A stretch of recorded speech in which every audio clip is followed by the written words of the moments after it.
Welcome to Hey That's Me, a commentary podcast. I'm Patrick Hopner. I'm Brian Lynch. Patrick, I miss DVD and Blu-ray commentaries. Tell me more. Well, I like to watch a show or movie and then watch it with the commentary track and find out how the things were made from the people that worked on them. I got great news for you. What?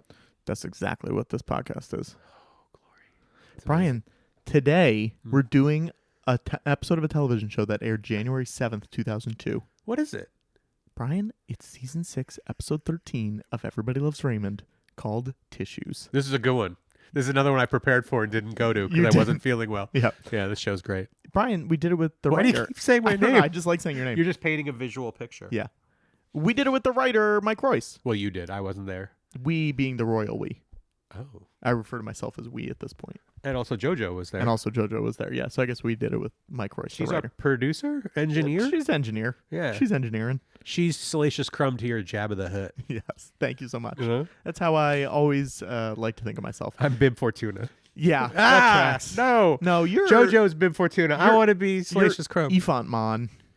I don't know what that is. Okay, let's He's keep a big moving. guy. He looks like an elephant. Brian, this episode has an 8 out of 10. Who's the big guy that looks like an elephant? His Isn't name's that the Ifant big blue, Mon. the big blue guy that plays the keyboards? No, that's Max Rebo. There's 2 elephant guys in Jabba's palace? Yeah, this is Ifant Mon. I don't know who you're talking about. This guy. You know this guy? He doesn't look like an elephant. Yes, he does. That ain't no elephant Brian, to me. his name is Ifant Mon. It's because it's so close to Elephant Man. What zoo is your mom taking you that you think that's what an elephant is? I don't know. I would love to go to this zoo, though. Brian, this episode has an 8 out of 10 on IMDb. That's pretty good. Yeah, it deserves it. It's a very funny episode. I don't know if I've watched an episode of Everyone Loves Raymond that I've been like, well, that was bad. That's what we talk about it Cool. in this episode, where we're just like, every episode is like pretty good to great. Right. It's like Yeah. very rare that there's an episode where you're like, could do without it. You know? Yeah, that's amazing. It's a really good show. What other shows would you say that about? I think Seinfeld, the ones I've seen. I haven't seen a bad one. Yeah, I don't know if there's a bad one. There are ones where you're like, that's all right. But there's majority of them are good. I'm just looking at my wall of Columbo? stuff. I find Columbo's pacing a little tough. I've never seen a second of Columbo. Yeah. I find in 2026, I find the pacing a little slow. There's some episodes that are like 90 minutes, and you go, this could have been 55 minutes. Oh, you know what hasn't had a bad episode? Yeah. Cobra Kai. You love Cobra Kai. So much. You love Cobra It's the Kai. greatest. We haven't talked about Cobra Kai in a while. I feel like we talked about Cobra Kai a lot for a long time, and then we don't talk about More it like anymore. Cobra Bry. That's what I. Oh, that's what I cute. say when I walk in a room. You should have been in that sometimes. show. I was asked to be in the last episode. Thanks for that. I know. You should have been in it. Too shy. Too I shy. hate myself too much. I don't want to ruin my favorite show by putting me in it. Wow. Uh-huh. Wow. There's no other shows that have Perfect all runs. good episodes. Yeah. Stella, but they only had like 8 There's episodes. like, 10 maybe. Mhm. Saturday Night Live hasn't had a bad episode. That's true. 60 minutes. Always funny. Anyway, I can't wait to hear this. Let's hear it. Okay. It's on Paramount Plus. Oh, cool. You can pull it up on there. You can also watch. You can pull Mike, it up on there. You can pull it up on there. Mike also pops up in the Everybody Loves Raymond reunion special that came out this year. Oh, because fun. it's the anniversary, Mhm. and they rebuilt the whole set. Just for the reunion. It's crazy. Just like it the looks. Friends. It's like a 1-to-1. It's amazing. But Friends, I think they had in storage. Oh, really? Okay. Versus Raymond, it was a full rebuild. Well, have you been on the Warner Brothers lot? You can literally walk through the fake sets now, so maybe That it's is just true. that. Who knows? I don't know. Yeah. Who knows? Not me. Yes, you do. Okay. Anyways, season 6, episode 13. Pull it up and press play in 3, 2, 1, go. Tissues, Mike. We're watching Tissues. Yes, I love the little summary of Ray's the king of the castle. Yes. Or has to reassert, since this actually this plot did come out of a sort of ongoing argument that I'm going to say had with my spouse. Yeah. Yeah. Uh-huh. I don't think we really have too much anymore. But we had ants at the time when I was writing this. We had a big ant problem in our house. So, you use everything. The argument was that you were buying bad tissues? No, the argument was she pretends to want my opinion, but it's only to confirm her opinion. Sure. You know what I'm saying? Sure. So it's actually more of a problem when I do have an opinion, because then she has to deal with it. Yeah. And she'd much rather tell me something and have me just go, yeah, no, they're great, And a lot of the stuff that's coming up is my wife's an architect, so especially when it comes to the house, and she has taste and I do not. Yeah. It makes sense, the trade-off. Yeah. But if there's ever the kind of if I ever weigh in, it's just a annoyance on that level, and also I don't know what I'm talking about most of the time, and so but then the way the dynamic works, it's like if I didn't have an opinion and then she's like kind of dismissing it, then I really want to have an opinion, and. Again, I think I'm going to try to say I've outgrown this. Our marriage, we've been married 33 years now. There you and, go. Hey, that's me. That was me. Hey, that was me. Yes. Change the name of the podcast. Hey, that's me. There you go. You got it that time. Yeah. Was this your first season? What season did you join? I came on 4th season, so this is my 3rd season. Oh, wow. Okay. And then you were with it to the end. To the end, yes. Okay. Yes. Extremely privileged thing that never happens anymore. Yeah. Long running. Learn how to write 24 episodes a season. 9 seasons? Yes, 9 seasons. Almost ended after 7, then 8, and then 9. But money. Sure, of course. But I really hand it to Phil and Ray for getting out before the quality started to dip. Totally. And I really think one more season, the quality would have started to dip. Did they decide in 9 that this was it? I mean, they really did decide after 7 to get out. Oh, wow. And then they were handed a shit ton of money. Sure. Yes, which makes sense. Am I allowed to swear? Yeah, you say whatever you want. And then season 8, they said absolutely not after season 8. Yeah. And then we had a little meeting where they're like, can we do some? So we did a shorter 9th season that I think was 16 episodes. Yeah. Because we were able to pitch enough stories where Phil said, okay, we can get through, we can do a credible final season, And we were convinced that this would be the big send-off because CBS did not believe that they were going to end it after 8, so there was not preparation. I mean, I remember we were talking about DVDs a few minutes ago. They put out the finale on a DVD. Yeah. I remember that, and it was like all over our like media play. The store that we would go buy DVDs was like, oh, here's the Raymond finale. How did this show work in the writers' room? Like, was this your story? Did you guys break it together? What was the? We certainly broke every story together. This is a classic. Hey, this is a conflict I'm having with my spouse. Yeah, There's totally. also, the classic. Here's what my family is going through. Here's the thing that's happening with my kids. And then people start weighing in of, I also have this, or here's my version of it, or I don't understand it, so then that becomes something. And this was actually, so you get it started and then people start adding. And this was basically, I mean, I'm not going to try and, it's okay to do spoilers in the commentary, right? Yeah, sure. Where I brought this conflict in and Phil's like, well, the way this has to end is she lets Ray make decisions, then he sets the kitchen on fire. Sure. I'm like, okay, I didn't come in with that. Yeah. But I guess that's why you're all there. You know what I mean? Yeah. Where it's like, someone's going to come up with and that ending is so funny. Like, I feel like it gets shown in all the highlight reels. I mean, when you have a sitcom and there's very few special effects. Yes. Yeah. It's extremely exciting. Yeah. I have said this before, but being in the studio for the ending with all the pyrotechnics, the audience was going insane. It was one of the greatest, you're just feeling that they were laughing so hard, the callback that happens at the end with the hose. Yeah. They lost their minds. It was amazing. It's so great. Were you, would you go to set when it wasn't your episode? Oh, yeah. We were all there all the time. Yeah. Oh, okay. Yeah. Just the nature of, Sure. You're writing during the day and then you'd go to the run through and back and forth.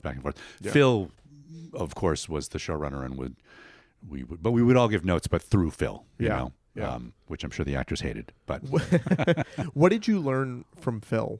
Because you became a showrunner. You ran so many shows. I learned that I'm not as good a showrunner as Phil, which I don't even mean to be self-deprecating. Yeah. I would, as training almost, put myself in his shoes when we were doing run-throughs and go, okay, if I was running this show, what would I say right now? Yeah. And I would get immediate panic attack, about like, oh, this didn't work, how do we fix it? And Phil was just, he was a theater major and directing, I think. He just has... that's what a sitcom is a theater that's filmed, kind of. Totally. And he just has the ear and the way he could, help reblock things to make them funny. So it wasn't just that threshing machine that happens with sitcoms where if something doesn't work, you just rewrite the joke and then it doesn't work again, then you rewrite it again. Yeah. He knew how to make the jokes work, which means we didn't have to throw out a good story that somehow wasn't firing on a couple of cylinders or whatever. He knew how to do that. So I think I absorbed a lot of that, but I mean, he's just super talented at it. Yeah. When a joke doesn't work, are you like, oh shit, they're not gonna Like, how do you keep that energy up? You know what I mean? When you have to basically do the scene again, Yeah. how do you keep the audience's energy going as a writer, I guess? Well, the one thing that I've learned is the audience likes to be there. Yeah. And I used to be like, oh God, now we got to do the joke again, and they're not going to laugh. They know if they laugh the first time, they like, okay, we have to laugh the second time. It's fine. Yeah. And then of course, what they really love is when a new joke comes out. Sure. And then you almost get the false positive of like, that joke is so much funnier than the other joke, but really it's just the difference. It's you new. know? Yeah. Yeah. Yeah. So you have to be careful. I think when we were doing this time in the grand, heyday of the sitcom, or at least part of it, Yeah. there was a real danger in the second take joke getting a bigger laugh, but maybe not being being a little crazier, being a little broader, sometimes being dirtier. Sure. And to not necessarily be tempted by that if the earlier joke was just as good but not as new, not new. Here we go. Talking about the hose already. This is just a laundry list of things people brought into the room of like that they had fucked up at home. Was that a prerequisite to get hired on that show? To fuck up at home. You got to be probably. married. You have to be the problem. Yes, that's true. Actually, that's true. My mother-in-law had a couch with 3 footrests, which I was like, the first time I met my mother-in-law, I was treated to be sitting on that couch. Sure. Like, this is the greatest couch I've ever seen in my life. Yeah. So that felt like a good Ray thing. Wow. Yeah, I think somebody else had ordered a tiny short hose. It wasn't me. Did you feel like towards the end of the show, do you feel like I'm running out of stuff, or you're luckily just like, stuff keeps happening, obviously, in life. Life keeps going, but yeah. Is that a worry for you? I mean, that's definitely why we ended it. You start to like, the soup starts to get a little thin, Sure. But again, Phil, and I don't want to leave out Ray, because Ray and Phil really did everything together. But Phil was, of course, the day-to-day, showrunner. Yeah. Just the ability to make stories that felt like, oh, we're going in a similar direction, and then, oh no, actually, this is about something else. It's in the same vein, but I mean, that's what a sitcom is telling stories that feel, you can almost say, well, they all, you can sum them all up in one sentence half the time. Yeah. Like, that whole show is his parents are intrusive, and he is too lazy, and his, but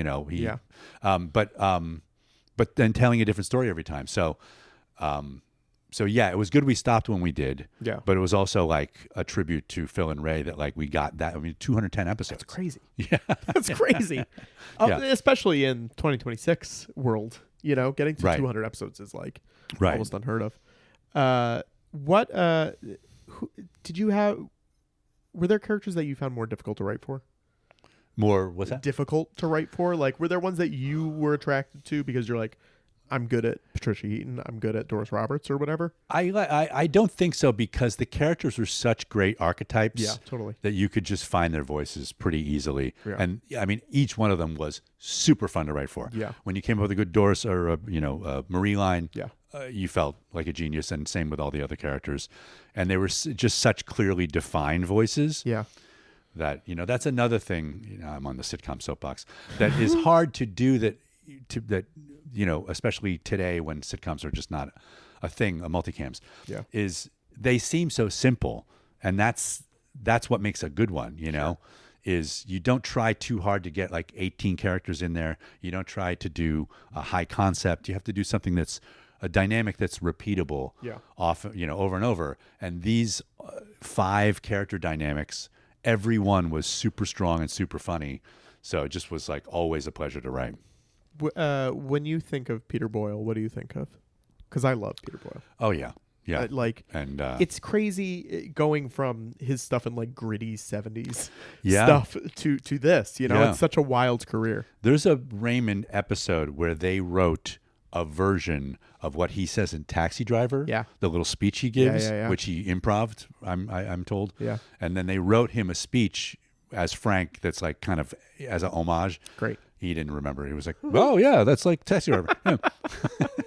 Amazing. But no, just like Money in the Bank. You just give him a line, and he, as cranky. I mean, super cranky characters are hard to be lovable. Sure. And he says borderline offensive things or just plain offensive things. And he's rarely ever shows love, but he reminded a lot of people. I mean, Ray always says that's his dad, and then Maria is Phil's mom. Yeah. You know, Yeah. so yeah, it wouldn't have worked with anybody else. I mean, it just wouldn't have. Yeah. You know, you could see a lot of versions of Frank that were 85% right. There's a lot of guys who could play a cranky character, but Peter Boyle is so like idiosyncratic. Yeah. He would give these weird reads, but it was like really funny. Yeah. And so he just made it like a real person instead of sort of boilerplate cranky dad. When you come in that late into a show, like you're showing up, they've been going for, I don't know, 90 episodes at that point, Yeah, something yeah. like that. Yeah. Maybe a little bit less than that. But like, how quickly do you have to get up to date on how everything works there? Well, again, being very privileged, I was able to take as much time as I needed. Yeah. In other words, these days, you know, you do an 8-episode show. Maybe by the end, you're like, okay, I think I know what I'm doing. Sure, You know? sure. And my first episode, well, first of all, I knew Ray from comedy. So I had his voice. Part of the reason they Okay. hired me was because I had Ray made a book out of a stand-up and I helped him write it. Oh, okay. Then I wrote a sketch for him that on Saturday Night Live, when he did Saturday Night Live in 1999, that ended up doing really well. So I think I was able to like prove Oh, wow. I know how I to didn't know write, that. even though that sketch was not Ray's persona. But Sure. it was a Sports Center sketch in 1999 he did with Tim Meadows. Oh, okay. But then I got on and like I wrote an episode with Ray and Tom Caltabiano, so I didn't have to do much. Yeah. And I'm learning. But then my first solo episode, not great. Sure. Not great. Sure. And the thing about Raymond is the batting average is every episode is like pretty good. Yeah. Pretty good or great. Yeah. You know, there's very few that are like, nah, that was a bummer. Yeah. And mine was a little bit of a Did you know that in the moment? I knew it when we were taping it. Yeah. Because when we were filming it, excuse me, Yeah. this is on film. Yes. Because it happened to co-star a couple of older folks who kept forgetting their lines. So it was just Dom Irera was in it, by the way. Oh, okay. Also, and but it was taking a long time. There was a bus there. Sometimes buses have to leave at a certain time, so half the audience left.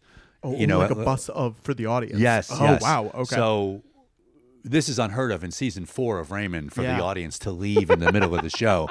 Or not in the middle, but I mean, had Yeah. gone for 3 hours already or whatever. Yeah. And Ray's like, thanks for taking us back to year 1, you know. Oh my God. And it was, I mean, he just was joking, but like Sure. it was, I just went home with this pit in my stomach. Oh my God, I suck. I'm so Yeah. terrible. And, you know, meanwhile, the show, it had been rewritten by the room. It wasn't like my quote unquote fault, but I did feel like I did not bring the first draft that was able to be transformed into something great. Yeah. So it was hard. But luckily, I had absorbed enough through that year that the first episode I wrote for the next season, because I'm lucky they didn't fire me, the first episode was turned out really well. And then I kind of got confidence. I imagine it's harder to fix a multicam in the edit than it is to fix a single cam in the edit. It's probably harder, yes, Yeah. but surprisingly, you can do a lot of stuff. Sure. Because a lot of it's pacing and cutting out jokes. Yeah. And nowadays, if I can use that expression, Yeah. you know, you can do a lot of ISOing. So, I mean, in the past, you would have to kind of live with the framing that happened. But if you want to like cut a line, it's just easier now to like excise someone who's in the frame. Phil did some amazing editing with, there's an episode in the fifth season where the car blast through the house. yes, of That course. was the 100th episode. Yeah. And it was Oh, so wow. long because of the laughs. Yeah. So he had to cut like an entire character. I think there's like a cop who comes by. Oh, he had wow. to cut like a couple of neighbors or some characters who like came by. Yeah. And it was really hard because it was wide shots with the car and all that. Sure. And he did it, you know, he was able Great. to do it. So 4 cameras gives you opportunities, you know. This episode or this show has so many insanely memorable things in it that you said that I was like, oh my God, yeah, that's like the funniest thing in the show. When did you feel secure at this job? It was definitely the second season I Yeah. was there, the 5th season. Yeah. By the middle of that season, I was like, You're like, okay, I belong here. good to I'm go. doing good. Okay. By the end of the first season, I was like, I really hope they don't fire me. I am Yeah. fucking this up. Yeah.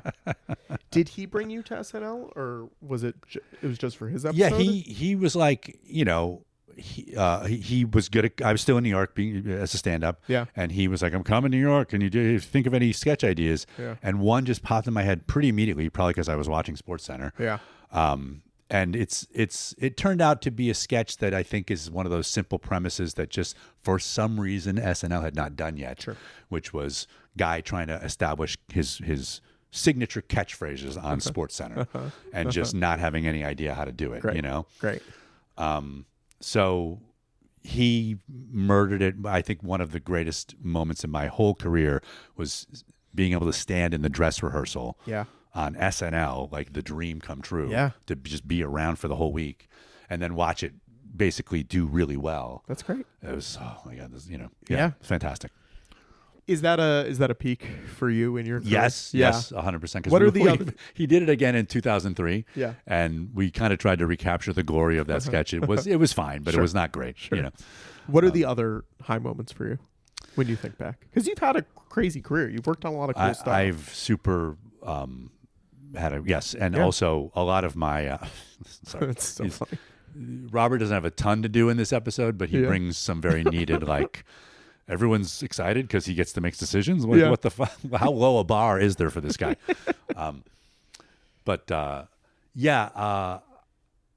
Because I've worked on, because some of the shows I loved most deeply have gotten canceled. Yeah.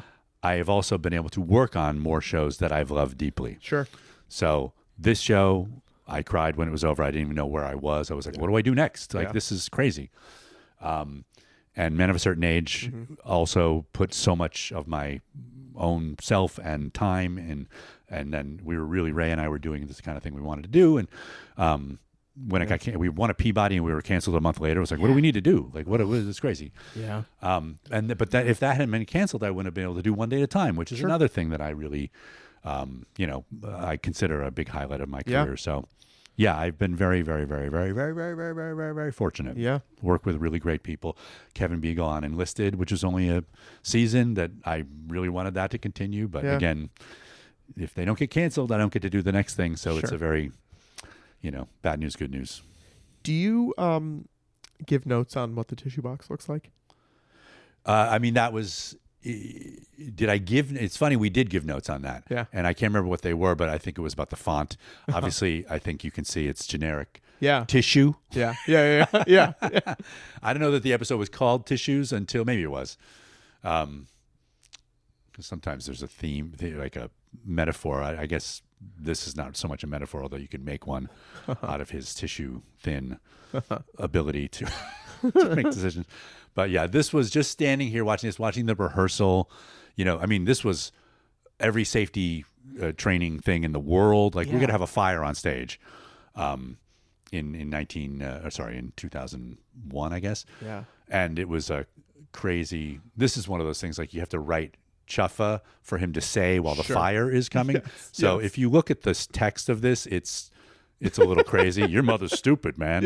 Would he really say that? Shaking with red sky at night, shaking with fright is what we're supposed to believe that Johnny just told him. No one would ever have thought that was the expression, but that's what we came up with, How did was there like a line of, how did they do this? There's a gas line that they had to install under the counter that just kind of like a fireplace started, one little like thing by thing lit more on fire. Yeah. Underrated moment of the episode is his first expression is "my tissues," which doesn't even get a laugh because people are laughing at the fire or whatever. But yeah, when he comes back in with this, it was like the audience just so funny. It's the greatest callback, and I'm saying that because I did not come up with it. Yeah.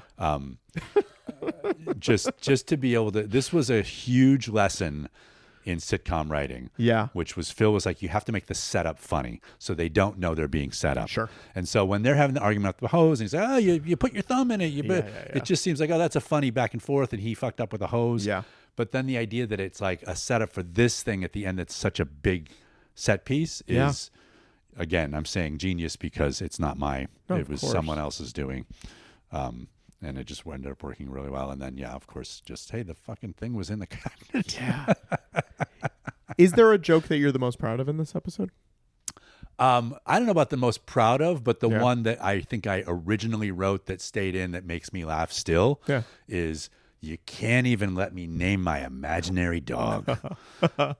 Just the like theoretical argument that he's having, Yes. Yes. Such a funny out of context line too. Yeah. Like you saying that is just like, yeah, that's a good He's joke. just so wound up. Like, you don't let me do anything, Yeah. which is a ridiculous position to have Yeah. in general. One thing about, yeah, he's a master. It's just Ray is just one of the best ever to do it. Yeah. That's just all there is to it. The sitcom is like, you have to be theatrical, but not too theatrical, Sure. and to find that line in between. I mean, the whole cast did that, but It's also nice when you can just hold a shot on them. oh yeah, Like that, it Yeah. stayed on him for so long, and the Yeah. audience was laughing. You know? I mean, we had to, Phil Yeah. had to take out laughs most of the time Yeah. because the show was so long. Yeah. Because of the laugh spread. If he left in the real laugh spread into the episodes, you'd be like, nothing is this funny. Wow. Because the audience was enjoying it so much. That's great. This is also, I think, a victory where you get a laugh on absolutely nothing but a look. Sure. And that's the end of the episode. Yeah. Yeah.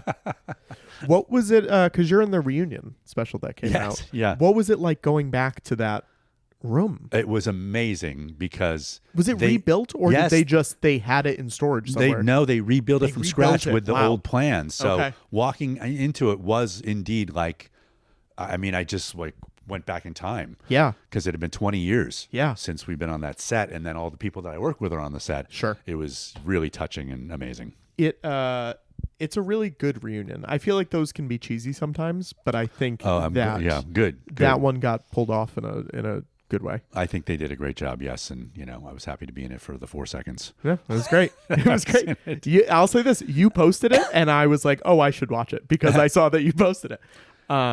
Thank you so much for doing this, Yes, thank you. Raymond. He did it again. He did it again. Everybody loves him. Great. Do you love Raymond? Well, I do. I really do love. What's your favorite Raymond thing besides Raymond? What do you mean? My favorite Raymond thing? Do you mean my favorite Ray Romano project? Yes. Or thing about the sitcom No. that's not Ray Romano? Ray Romano project. Holy cow, that's really tough because he's great. Yeah. Vinyl. HBO's Vinyl, Get Shorty. the He TV was show. great. I never watched it. It was great. And Yeah. He was great in it. Man of a Certain Age, I like. Yeah. I love his voice in Ice Age 6. Ice Age, any of the early ones, Yeah. especially. Welcome to Mooseport. Oh, sure. I think his best performance, I think, Yeah. is The Big Sick. Oh, yeah, he's great in The Big so Sick. good in it. Yeah. I love that movie. Do you know Patricia Heaton? I don't know her While she was personally. driving to set with her children one day, she saw, you can keep this, a billboard on the Paramount lot for Drawn Together that featured a bunch of cartoon characters hooking up in a hot tub. Yeah. And she asked them to remove it, and they did.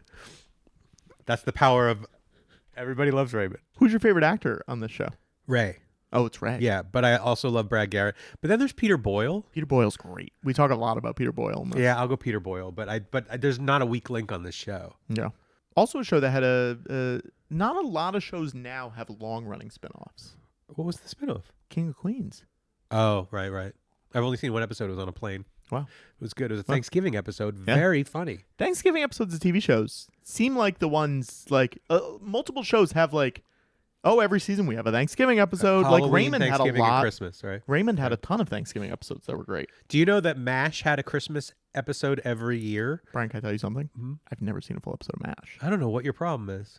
It's the best show. Yeah, I've never seen it. It's literally the best show. Yeah. I don't know. Why? Oh, you're young though. Yeah, I think young. Also, the laugh track. I never really. Who cares about the laugh I know. I just always felt weird to me. It's never in the OR, the laugh But track. you can also take it off on the Don't. DVDs. I have the DVDs and I thought it would be great. Yeah. It's just long gaps of Sure, nothing. Yeah, sure. do the laugh. Just get used to the laugh track. Yeah. I don't know. Everybody loves Raymond. Everybody loves laugh tracks. Wait, you just made it clear you didn't love a laugh track. Go check out our Patreon at patreon.com/commentary. You can find out early stuff about the episodes. You can watch episodes synced You up can ask with the questions, and then commentary. we'll ask the celebrities and people that worked on the show and movies your questions. That is true. Not enough people take advantage of that. I know. Do it. All right, I will. And And there's also bonus commentaries or bonus podcasts, not commentaries. yeah, bonus podcast. I would do a episodes. commentary. I would put a movie in right now, and you and I'll do a bonus Okay. commentary. Maybe we could watch something. No, I'm busy. What do you want to watch? Something short. Yeah. Pick a scary movie trailer. Oh, yeah, we'll do a commentary on the scary Okay, movie great. trailer. Great. This will be a few weeks old at this point. But Never it's mind that. fine. Never No, it's mind. fine. We'll do it. Go check it out. Scary Movie 6 trailer. We could do commentary for the Minions trailer. Okay. Great. We'll do both. Okay. Well, I mean, it feels weird to do an actual one and then one for scary movie. Why give them it?